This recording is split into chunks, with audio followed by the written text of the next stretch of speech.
কি রে, চাকরিটা হলো? না, এ নিয়ে 20টা ইন্টারভিউ, আর প্রতিবারই রিজেক্ট। জীবনে আদৌ কিছু করতে পারবি তুই? দেখো, তোমার যদি চাকরি বাকরি না হয় আমি আমার বাবার পছন্দে বিয়ে করে নেবো। এসব ভালোবাসা দিয়ে পেট চলবে না। তোমার ছেলে যদি 1 মাসের মধ্যে চাকরি না পায়, ওরা বইলা দিও, ও যেন ঘর থেকে বের হয়ে যায়। হ্যালো বন্ধু, একটা চাকরি ব্যবস্থা করে দিতে পারবি ছোটখাটো? ছোটখাটো বলতে একটা আনসার চাকরি আছে, বুঝবি তুই?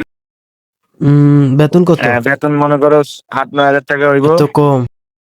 আর ওভার টাইম করলে 10-12 হাজার টাকা। করা যায়। বাবা, একটা কথা ছিল। এবারের ইন্টারভিউতে আমি সিলেক্ট হয়ে গেছি। ওরা কালকে আমাকে টাকা চাইতে বলছে।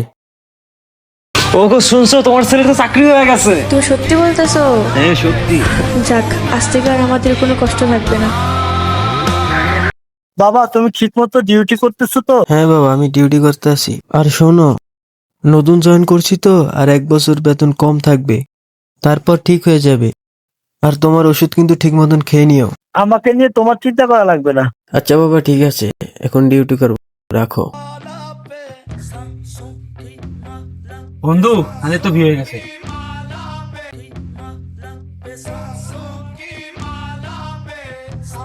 এইটুকু বয়সে একটা কথা ভালোভাবে বুঝে গিয়েছি, মানুষ মানুষকে ভালোবাসতে বুঝে না। সব ভালোবাসা এখন টাকা কিনে নিয়েছে। তা ঠিক কইছস, যার কাছে টাকা আছে তার কাছে ভালোবাসা আছে। কি রে কান রোজ কে? কি হইছে হৃদয়? কি রে? কি? অ্যাম্বুলেন্স! অ্যাম্বুলেন্স!